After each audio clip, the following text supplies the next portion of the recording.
അതേ എന്താ തീരുമാനം നിന്റെ? ഞാൻ അങ്ങോട്ടില്ല വീട്ടിലേക്ക്.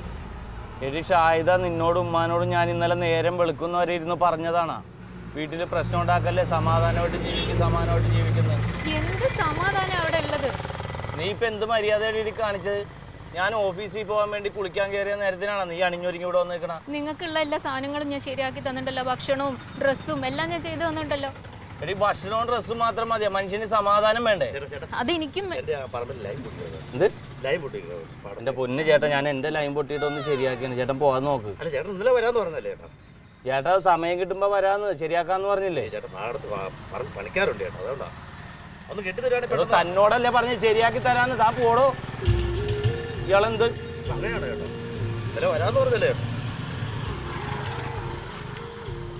കണ്ടാണേ? നിനക്കൊക്കെ വെറുതെ വീട്ടിലിരുന്ന് അലമ്പണ്ടാക്കി വെച്ചോ, നാട്ടുകാരുടെ തെറിയും കേൾക്കണം. എങ്ങാട് പോകാനാ നീ ഇറങ്ങിയേക്കണം? എങ്ങോട്ടൊന്നും ഒന്നുമില്ല, എന്തായാലും ആ വീട്ടിലേക്കില്ല. എടി ആ വീടല്ലേ എനിക്ക് ആകെയുള്ള വീട്. അവിടെ നിങ്ങളെ ഉമ്മ മതിയല്ലോ നിങ്ങൾക്ക്, ഞാൻ വേണ്ടല്ലോ. എടി ഷാഹിദ, ഉമ്മാനെ നമുക്ക് ഇല്ലാണ്ടാക്കിട്ട് ജീവിക്കാൻ പറ്റുമോ? വേണ്ട, ഞാൻ അങ്ങനെ ഒന്നും പറഞ്ഞിട്ടില്ല. ഉമ്മാന്റെ കൂടെ നിങ്ങൾ ജീവിച്ചോളൂ, നിങ്ങൾക്ക് അതല്ലേ സമാധാനം. എടി നീ ഇങ്ങനെ വന്നേ, ഞാൻ പറയണ കേക്ക്. നീ വീട്ടിലോട്ട് പോ. ആൾക്കാര് കാണുന്നു, ആൾക്കാര് കാണും. അതുകൊണ്ട് ഞാൻ പറയാം, നീ റോഡിൽ വന്നാണ് ഇതൊക്കെ പറയണത്. വീട്ടിൽ നിന്ന് പറയാനുള്ള ഒക്കെ പറഞ്ഞു, ഈ റോഡിൽ വന്ന് പറയാൻ നിക്കല്ലേ. എടി നീ ഇതിൽ കേറി, ഞാൻ കൊണ്ടുപോയി എവിടെയെന്ന് വെച്ചാൽ നിന്നെ ആക്കിത്തരാം. എവിടെ പോണ നിനക്ക്? അതും പറഞ്ഞ് വീട്ടിലേക്ക് കൊണ്ടുപോവാനല്ലേ? എന്റെ പൊന്ന് ഷാഹിദ, പടച്ചോനോർത്ത് നീ ഞാൻ പറയണോന്ന് കേക്ക്. എങ്ങോട്ടാന്ന് ആദ്യം പറ. വീട്ടിലേക്ക് ഞാൻ വരൂല. എടി വീട്ടിലല്ലാതെ പിന്നെ എവിടെയാണ് പോയിരിക്കണത്? എന്റെ വീട്ടിൽ പോകും. എടി നിന്നോട് ഞാൻ പറയണേ കണ്ട, ഇത് റോഡാന്നൊന്നും ഞാൻ നോക്കൂലാട്ടോ. എന്റെ തനി കുടം ഞാൻ പുറത്തെടുക്കും. ഞാൻ എന്തിനാ റോഡിൽ വന്ന് പ്രശ്നം ഉണ്ടാക്കിയത്? ഞാൻ എങ്ങോട്ടെങ്കിലും പൊക്കോളൂല്ലോ, നിങ്ങൾക്ക് സമാധാനം കിട്ടൂലോ. ഞാൻ ഈ വഴി കിടന്നിട്ട് ഇവിടെ എന്താണ് നിങ്ങടെ കേറടി, നിന്നെ ഞാൻ ആക്കിത്തരാടി. കേറ് നീ. എങ്ങോട്ടാന്ന് പറ. ഞാൻ ഒരു കാര്യം പറയാം, വീട്ടിലേക്കാന്ന് ഞാൻ വഴിയിൽ ചാടും. വീട്ടിലോട്ടല്ലടി പോർക്ക, നീ കേറ്. വൈകുന്നേരം തീരുമാനം ഉണ്ടാക്കാം. വല്ല ലോറിയുടെ അടിയിലോട്ട് ഞാൻ കയറ്റി കൊടുക്കും വേണ്ടി, ഞാൻ എല്ലാം കൂടി തീരട്ടെ. അങ്ങോട്ട് ഇരുന്നാ പിടിച്ചിരുന്നോ?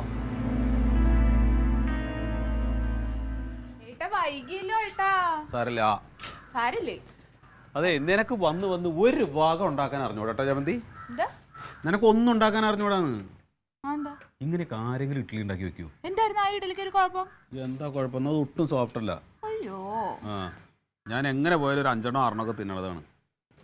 അതെ, എനിക്ക് മനസ്സിലായി. പുറത്ത് ചായക്കടയിൽ പോയി കഴിക്കാനുള്ള അടവല്ലേ? ഒന്നുമല്ല, അത് തന്നെയാ. ആ തങ്കത്തിനോട് പറഞ്ഞ അവള് നന്നായിട്ടുണ്ടായി തരും. എന്നാ പിന്നെ അവിടെ പോയി കഴിച്ചാൽ മതിയെന്നു. കഴിച്ചിട്ട് വാ, ചെല്ലേ. അങ്ങനെയല്ലല്ലോ. എന്തൊന്നും അങ്ങനെയല്ലല്ലോ. നിങ്ങൾക്ക് എന്തെങ്കിലും ഒരു കുറ്റം കണ്ടിരിക്കണം. എന്നാ പിന്നെ പഞ്ഞി ഉരുട്ടി തരട്ടെ, ഇഡലിയാന്നും പറഞ്ഞ. കുറച്ചും കൂടെ ഒക്കെ നന്നായിട്ട് ഉണ്ടാക്കായിരുന്നു നിനക്ക്. എനിക്ക് ഇങ്ങനെ പറ്റുള്ളൂ. ഞാൻ എത്താ. ഇതെന്താ വരാത്തെ? എനിക്കറിഞ്ഞൂടാ. ഞാൻ ഇവിടെ ഏട്ടനൊരു ഓട്ടോറിക്ഷയ്ക്ക് വെക്കോ? അതാ വരുന്നു. രണ്ടുപേരുണ്ടല്ലോ. എവിടെ പോയിട്ട് വരാ? എവിടെ പോകാനായിട്ടാണ്? എന്റെ കനക ഇന്നലെ ഒരു പോളെ കണ്ണടച്ചിട്ടില്ല. രാത്രി തുടങ്ങിയാണ് ഉമ്മയും മോളും കൂടി യുദ്ധം. രാവിലെ നോക്കിയപ്പോ ഞാൻ കുളിക്കാൻ വേണ്ടി പോയതാണ് ഓഫീസിൽ പോകാൻ. എവള് യാത്രയായി ഇറങ്ങിയേക്കണ്. ഞാൻ പിന്നെ അന്വേഷിച്ച് നടന്നപ്പോ ബസ് സ്റ്റോപ്പിൽ നിൽക്കുകയാണ്, വീട്ടിൽ പോകാൻ നിൽക്കുകയാണെന്ന്. എന്താ ഇവളൊക്കെ ചെയ്യേണ്ടത്? എന്ത് പറഞ്ഞാലും ഇന്നെ കുറ്റം പറയുള്ളൂ. ഇപ്പൊ കണ്ട ഈ വണ്ടി ഓടിച്ചുകൊണ്ട് വന്ന മുഴുവൻ വയറൊക്കെ വേദനിക്കുക. വയറുവേദന നിനക്ക് ഒച്ചയെടുക്കാൻ, ഒപ്പത്തിനൊപ്പം ഒച്ചയെടുക്കാൻ ഒരു വേദനയും കണ്ടില്ലല്ലേ? ഒന്ന് സമാധാനിപ്പിക്കാൻ നേരില്ല. ഏത് നേരം ഇന്നെ കുറ്റം പറിച്ചില്ല. ഉമ്മ പറയുന്നത് അന്നേരം എൻ്റെ അടുത്ത് പറയും, പിന്നെ എന്നോട് മാറ്റി പറയുന്നൊക്കെ പറയും, എന്നിട്ട് ഒന്നും പറയില്ല. അന്നേരം കുറ്റ.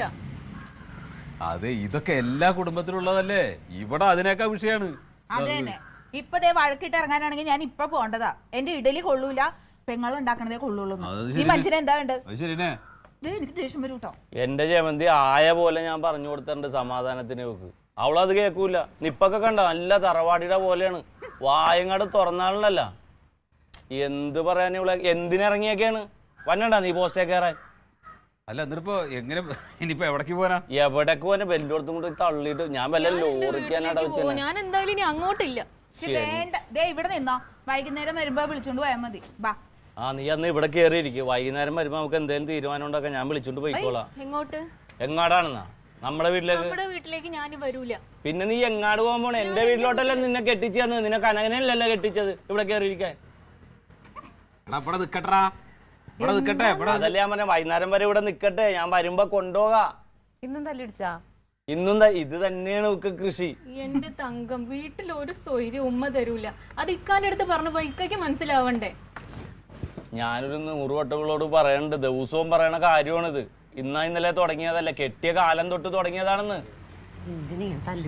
എടാ ഇന്നൊന്ന് സമാധാനിപ്പിച്ചാ മതി. അതുപോലെ ഈ മനുഷ്യൻ ചെയ്യൂലേ, ഏത് നേരം ഇന്നെ കുറ്റം പറയും എല്ലാരും മുമ്പിൽ വെച്ച്. അത് പിന്നെ പ്രായ ഉമ്മേനെ പറയാൻ പറ്റും, അതുകൊണ്ടല്ലേ നാളെ വന്നപ്പോഴും അത് തന്നെയല്ലേ പറഞ്ഞേ.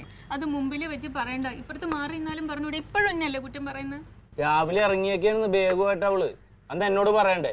ഞാൻ കുളിക്കാൻ പോയി നോക്കിയപ്പോ ഇവിടെ കാണാനില്ല. ഒരു സ്വൈര്യം ഇല്ലാഞ്ഞിട്ടാ ഞാൻ പോവാൻ നോക്കി.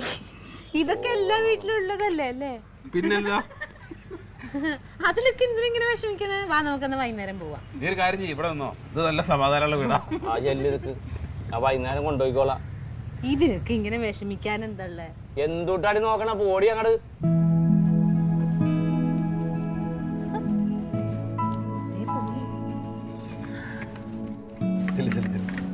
നിന്റെ വീട്ടിലെടുത്ത് വണ്ടി വിട. ഒന്ന് പറഞ്ഞു കൊടുക്കുക, ഒന്നും പറഞ്ഞാൽ കേറൂല.